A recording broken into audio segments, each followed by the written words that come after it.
이상 선택의 여지는 완전히 없어지고 모든 나라에서 모든 사람이 다 받아들이는 단일화된 디지털 시스템으로서의 그 강제화된 매매 수단을 거부하게 되면 그 다음에 남는 것은 오직 두 가지일 것입니다. 환란과 궁핍, 그리고 믿음. 이 막을 수도 없고 돌이킬 수도 없고 피할 수도 없는 4차 산업혁명과 세계질서 재편의 거대한 흐름은 그 걸음을 예상보다 더 빨리 하여 우리 옆에 성큼 다가와 있습니다. 2021년을 사는 우리는 대다수의 사람들이 과학기술 발전의 결과물들을 어떻게 받아들이고 선택하고 사용할 뿐 아니라 그것이 없는 세상을 얼마나 불편해하는지를 한번 살펴볼 필요가 있습니다. 그것을 살펴보면 앞으로의 과학기술 발전에 대해 사람들이 어떤 반응을 보이게 될지도 알 수 있을 것입니다. 그리고 우리 믿는 사람들은 그 과학기술 발전 앞에 선택의 갈림길에 서게 될 것입니다. 사람들이 과학기술 발전의 결과물들을 어떻게 받아들이게 되는지 이해를 쉽게 하기 위해서 할머니, 할아버지의 텔레비전 이야기로 시작해 보겠습니다. 할머니, 할아버지 세대들이 처음 텔레비전이라는 물건을 접했을 때 신기해 하시며 텔레비전 속에 사람들이 들어가 있냐고 묻는 분들이 종종 있었다고 합니다. 그분들에게 텔레비전이라는 기술은 마치 마술과도 같았을 것입니다. 하지만 얼마 지나지 않아 마술 같았던 그 텔레비전은 할머니, 할아버지의 둘도 없는 친구가 되었습니다. 과학소설의 3대 거장 중 한 명이자 미래학자인 아서 클라크는 충분히 발달한 기술은 마법과 구분할 수 없다고 했습니다. 할머니, 할아버지는 결국 그 마법 같은 기술인 TV를 없어서는 안 될 평생 친구와 동반자로 삼았습니다. 이렇게 과학을 전혀 모르는 사람들, 관심도 없는 대부분의 사람들은 과학기술 발전의 결과물들을 결국 선택하고 자신의 일상처럼 사용하고 있습니다. 마찬가지로 예전에 영화에서나 보았던 많은 장면들이 지금은 현실이 되어 우리 옆에 다가와 있습니다. 대표적인 것이 인터넷과 스마트폰과 신용카드, QR코드, 로봇 같은 것들입니다. 대다수의 사람들은 처음에 낯설어 하던 그 기술 발달의 결과물들에 대해 지금은 없으면 매우 불편하게 여기고 무슨 문제가 생기면 바로 관할기관이나 회사에 연락해 지금 아무 일도 못하게 생겼다며 빨리 해결해 달라고 컴플레인을 하는 상황이 되었습니다. 이렇듯 사람들이 과학기술 발달의 결과물들을 선택하기까지는 단지 약간의 세월과 돈이 필요할 뿐입니다. 4차 산업혁명과 인터넷의 발달은 더 빠르고 더 다양하고 더 많은 영역에서 비현실을 현실로 만들어내고 있습니다. 그리고 사람들은 텔레비전과 인터넷과 스마트폰과 신용카드를 선택했듯이 그 발전된 기술의 결과물들을 선택하는데 주저하지 않을 것입니다. 왜냐하면 대부분의 사람들은 기술 발전과 그에 따른 사회 변화를 인식하고 그것을 받아들이고 거기에 적응하는 문제에 있어 인식이니 분별이니 분석이니 하는 어렵고 복잡한 것은 생각하지 않기 때문입니다. 그것은 자신들의 영역이 아니라고 생각합니다. 그런 일을 하는 사람은 따로 있고 자신들은 그냥 그들이 만들어낸 결과물들을 돈 주고 구매해서 일상에서 편리하게 사용하는 것까지만 생각합니다. 대부분의 사람들은 그냥 세상이 이끄는 대로 따라가고 흘러가는 대로 함께 흘러갑니다. 그리고 세상이 주는 편리함들을 맛보게 되고 그것에 익숙해지면서 그것에 길들여지는 패턴을 반복합니다. 그 기술 발전의 결과물들이 자신들의 생각 속에 얼마나 깊숙이 자리하게 될 것이며 자신들의 삶에 얼마나 폭넓게 관여하게 될 것인지는 중요하지도 관심의 중심에 있지도 않습니다. 그냥 새 물건이 나오면 선택하고 사용합니다. 그렇게 할 수 있는 이유는 바로 자신에게 선택권이 있기 때문입니다. 그런데 이제 이 선택권에 문제가 생기기 시작했습니다. 그리고 동시에 그 문제가 생긴 선택권에 사람들이 결국은 동의를 하고 있습니다. 현대의 발전된 기술은 사람들이 가졌던 이 선택권에 구체적으로 관여하기 시작했습니다. 선택은 본인이 하는데 결과적으로는 그것이 선택이 아니라 강제의 영역에 들어가기 시작했다는 말입니다. 여러분은 개인정보 수집에 동의를 할 때마다 항상 신경이 쓰이고 최대한 자신의 정보가 노출되는 것을 막으려 하다가 지금은 그것이 더 이상 의미가 없다는 것을 느끼게 되었을 것입니다. 그리고 동의를 하지 않으면 그 다음 단계를 진행할 수가 없어요. 이것은 자신이 선택한 것이 강제가 되는 가장 흔한 예입니다. 왜 이렇게 되느냐 하면 사람들이 선택한 그 기술 발전의 결과물들이 시스템화되고 있기 때문입니다. 시스템화된다는 말은 곧 하나로 단일화된다는 말입니다. 이 단일화와 시스템화는 사람들이 결코 벗어날 수 없는 그물과 같습니다. 예를 들어 저는 카톡 대신 메일만 썼고 신용카드 대신 종이돈만 사용해 왔습니다. 그리고 여전히 메일로 의사소통을 하고 싶고 종이돈만 사용해서 경제활동을 하고 싶습니다. 디지털 방식보다는 아날로그 방식이 좋고 아날로그적 삶을 살고 싶습니다. 하지만 관공서나 은행, 일상의 경제활동에 관련된 가게들과 회사들이 인터넷에 기반한 시스템을 장착시키면서 저는 어쩔 수 없이 그들의 디지털화된 시스템 중 하나인 스마트폰과 신용카드를 선택하지 않을 수 없게 되었습니다. 이 말은 디지털 시스템화로 인해 자신의 선택이면서 그것이 동시에 강제성을 띠게 되었다는 말입니다. 보편화 상용화된 디지털 시스템 속에 들어가지 않으면 일상생활을 하는 것이 불편해졌습니다. 특히 건강과 생명에 관련된 의료와 돈과 안전의 영역이 그렇습니다. 그리고 만약 2021년을 사는 경제활동, 사회활동을 하는 사람이 스마트폰을 갖고 있지 않고 신용카드를 갖고 있지 않다면 사람들은 그 사람과 연락을 하거나 거래를 하는 것에 있어 매우 불편하고 그 사람을 믿업지 않아 할 것입니다. 따라서 혹시 자신은 디지털 기계에 별로 관심이 없을지라도 원활한 사회생활, 경제활동, 빠르고 안전한 인간관계를 위해 스마트폰과 신용카드를 선택하지 않을 수 없게 되었습니다. 이렇게 디지털 시스템화와 단일화는 그 기술의 결과물들을 자신 스스로 선택했음에도 불구하고 자신을 통제받게 만듭니다. 그리고 앞으로는 점점 더 그 통제의 범위가 넓어지고 깊이가 깊어지고 더욱 강력한 강제성을 띠게 될 것입니다. 그러나 그럼에도 불구하고 사람들은 이때까지 그래왔던 것처럼 그 연장선상에서 여전히 발전된 과학기술의 결과물들을 선택하는데 주저하지 않을 것입니다. 먼저는 건강과 생명이 직결된 의료 부분과 일상을 유지시켜주는 경제활동에 있어 더욱 그러할 것입니다. 이제까지는 자신이 텔레비전을 선택하지 않았다고 해서 사회생활이 힘들거나 경제활동이 힘들거나 인간관계가 힘들어지지는 않았습니다.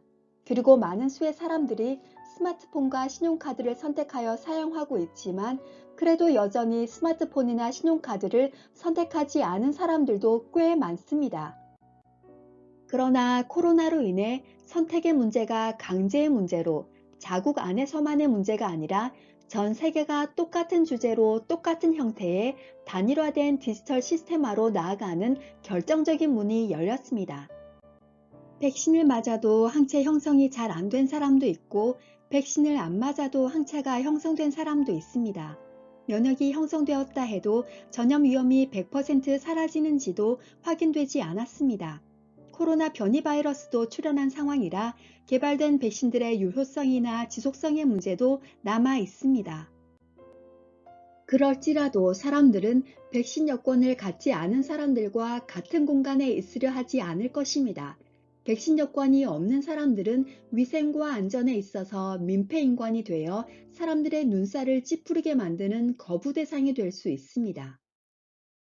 백신 여권 유무는 사람들로 하여금 스마트폰과 신용카드가 없는 사람과 새로운 관계를 형성하는 것보다 더 직접적으로 위험하고 그런 사람과 거래를 하는 것보다 더 미덥지 못한 상황을 만들어낼 것입니다. 마치 마스크를 착용한 사람은 착용하지 않은 사람 옆에 가려 하지 않는 것과 같이 말입니다. 이 백신 여권이 국가와 국가를 넘나드는 국제선 항공편 탑승 말고도 이스라엘처럼 공공장소나 문화공간 같은 곳에 출입을 위해서도 필요하다면 백신 여권은 선택의 문제에서 강제의 문제로 넘어가게 될 것입니다. 이렇듯 텔레비전은 선택의 문제에서 끝났고 스마트폰과 신용카드는 선택의 문제이면서도 강제적인 성격을 일부 띠고 백신 여권은 적어도 국가 간 이동에 있어서는 강제적이 될 것입니다. 그러나 이 모든 것들은 아직 100% 모든 나라에서 100% 모든 사람에게 강제되고 있지는 않습니다. 따라서 강제성이 있기는 하나 여전히 선택의 영역이 일부 포함되어 있습니다. 그러나 사람들은 안전의 문제와 경제 활동의 편리함을 위해 기꺼이 이 디지털화된 기기들을 선택하고 있습니다. 중간에 충돌과 잡음이 좀 있을지라도 결국 사람들은 미발전보다는 발전을 선택하고 퇴보나 정체보다는 발전을 선택합니다. 그리고 그것이 제공하는 편리와 혜택을 누립니다. 마찬가지로 사람들은 앞으로의 미래를 결정할 GNR, 곧 유전공학, 나노기술, 인공지능이 쏟아내는 결과물들을 선택하는데 주저하지 않을 것입니다. 이제껏 그랬듯 그것이 성경적인지 아닌지와 결부하려 들지 않을 것입니다. 스마트폰을 선택하면서 그것이 주는 혜택을 생각하지 그것이 강제성을 띠는지 아닌지 성경적인지 아닌지를 생각하지 않는 것과 마찬가지로 매우 자연스럽게 말입니다. 그리고 그 모든 것은 선택하지 않을 수밖에 없도록 다시 말해 강제하는 것에 정당성과 설득력이 있도록 진행될 것입니다. 코로나와 같이 말입니다. 사람들은 코로나와 백신으로 진통을 겪다가 백신을 맞고 백신 여권을 발급받는 것처럼 앞으로의 기술들이 쏟아내는 결과물들에 대해서도 그럴 것입니다. 그 받아들인 기술들이 전 세계적으로 단일화된 하나의 디지털 시스템으로 작동을 하게 되면 이제 개인의 선택의 영역은 사라지고 전적으로 강제의 영역이 될 것입니다. 또한 사람들은 안정성의 문제에 민감합니다. 시스템이 안정적이지 못해 발생하는 문제에 대해 그것이 더 안정적이기를 바랍니다. 벌써 백신 여권의 위조와 변조 문제가 불거져 위조와 변조가 불가능한 블록체인을 이용한 탈중앙화 신원증명, 곧 분산 ID라고 하는 DID 백신 여권 이야기가 이미 나왔습니다. 4차 산업혁명의 시대, 고도로 발달하고 있는 인터넷 시대에 안전 문제를 해결할 수 있는 방법이 무엇이겠습니까? 더 디지털화하고 더 많은 분야에서 디지털화하는 것, 전 세계를 하나로 묶어 어디서 무슨 일이 일어나든지 바로바로 알고 처리하도록 하는 것이겠죠. 사람들은 그것을 안전하다고 느끼고 또 편리하다고 느낄 것입니다. 마치 신용카드를 들고 다니면서 결제하던 것을 스마트폰이 신용카드의 역할을 겸하는 것을 안전하고 편리하다고 느끼는 것처럼 말입니다. 이렇게 4차 산업혁명과 인터넷 기술은 사람들에게 더 가까이, 더 다방면으로 더 안전하고 편리하다고 느끼는 모양새로 다가올 것입니다.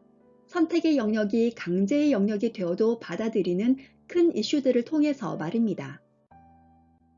여기서 잠깐 4차 산업혁명이 이해가 잘 안 되는 분들을 위해 레이 커즈와일이 그의 책을 통해 밝힌 인간의 미래를 잠시 언급하겠습니다.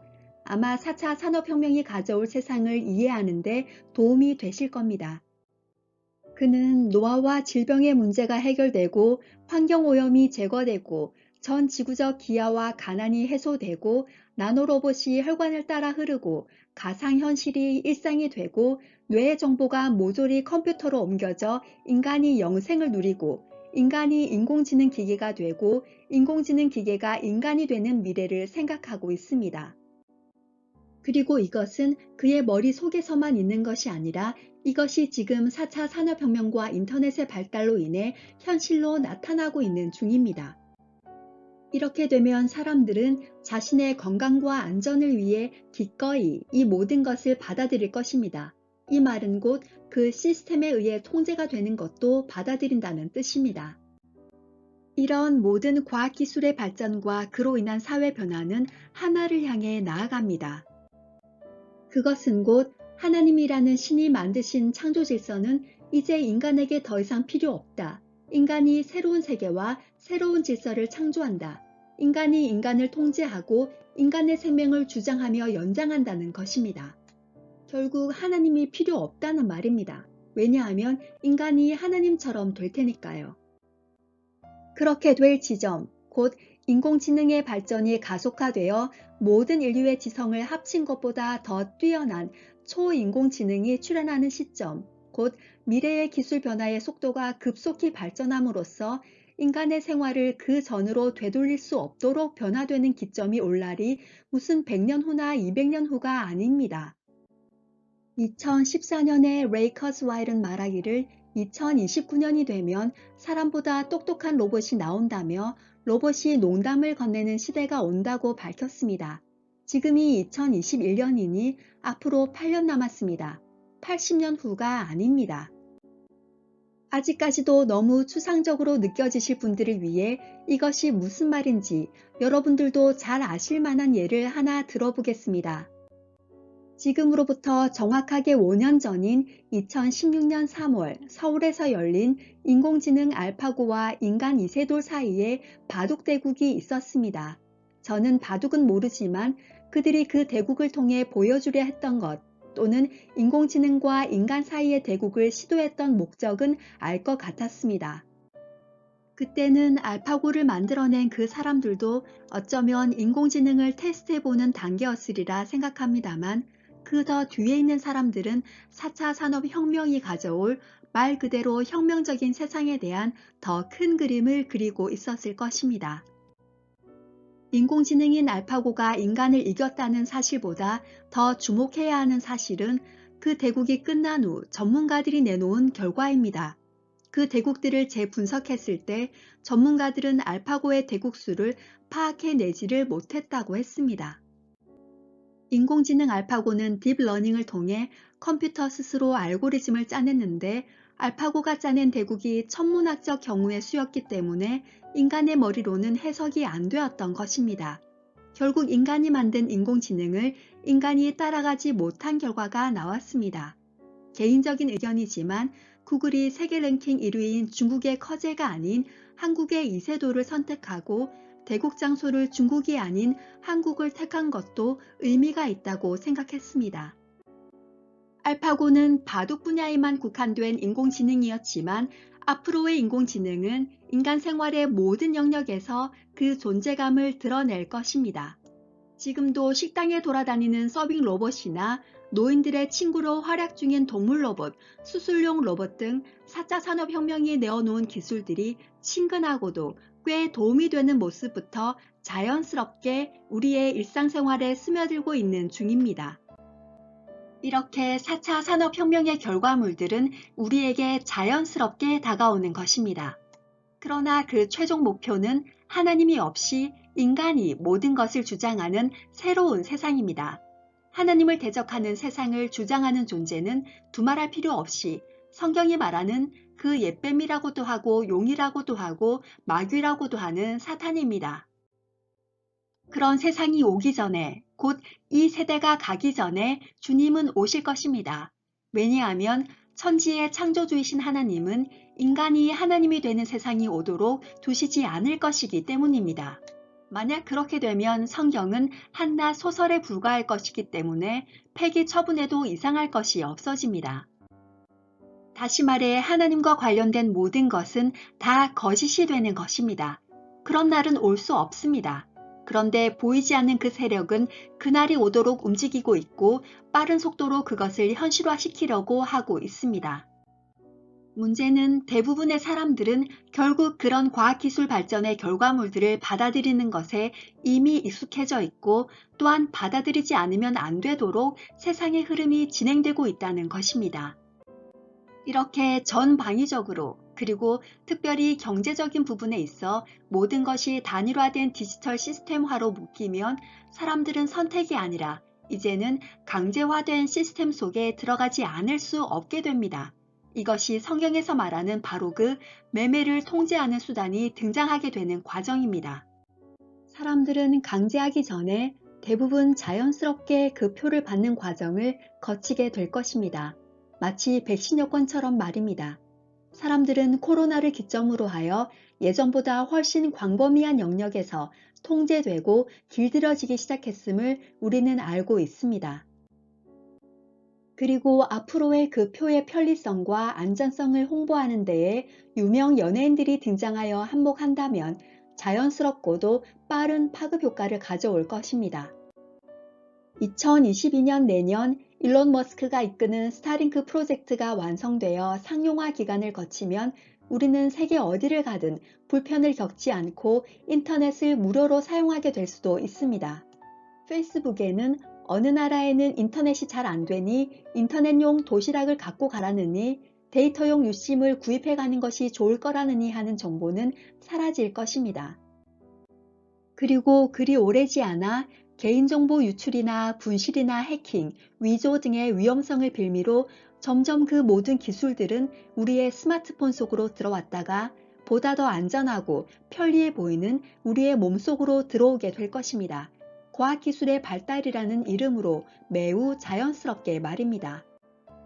마치 코로나가 처음 발생했을 때 분명 귀에다 체온계를 댔었었는데 반복되는 체온 측정에 무심히 재고 있던 어느 날 그 체온계가 더 이상 나의 귀가 아닌 나의 이마와 나의 손목을 쏘고 있다는 것을 발견합니다. 하지만 그 누구도 그것을 이상하게 생각하지 않고 성능 좋은 체온계가 개발됐나 보다 하고 넘기듯 그렇게 자연스럽게 말입니다. 삶의 모든 영역에서 단일화된 디지털 시스템에 의한 강제화가 시행된다면 여러분은 어떻게 하실 건가요? 먼저 그 기술에 성경이 말하는 매매 기능이 있는지, 그리고 그 표가 사람의 몸에 어디에 장착이 되는지를 파악해야 할 것입니다. 그렇지 않으면 그냥 과학기술의 발전, 사회의 발전, 인터넷의 발전 등 발전과 그에 따른 시스템의 업그레이드 정도로 생각하게 될 것입니다. 마치 체온 측정기가 바뀌듯 말입니다. 그리고 누구나 받아들이는 그 강제된 표를 자신도 받아들여 편리하게 사용하고 있을 것입니다. 하지만 그 결과는 자신이 하나님께 속하는가 아니면 그 한 왕에게 속하는가를 결정짓게 될 것입니다. 더 이상 선택의 여지는 완전히 없어지고 모든 나라에서 모든 사람이 다 받아들이는 단일화된 디지털 시스템으로서의 그 강제화된 매매 수단을 거부하게 되면 그 다음에 남는 것은 오직 두 가지일 것입니다. 환난과 궁핍, 그리고 믿음. 우리는 성경 말씀에 근거하여 이 세대를 분별할 줄 아는 영적 분별력과 환난과 궁핍을 넘어설 강력한 믿음, 살아 역사하는 참 믿음을 가지고 있어야만 합니다. 그렇지 않으면 그 엄청난 압박과 경제적 궁핍 앞에 이제껏 믿는다 말하며 믿는 줄로 알고 있었던 자신의 믿음이 죽은 믿음, 가짜 믿음, 거짓 믿음이었음을 스스로 증명하게 될 것입니다. 마라나타. 로마서 8장. 누가 우리를 그리스도의 사랑에서 끊으리요? 환난이나 공고나 핍박이나 기근이나 적신이나 위험이나 칼이랴.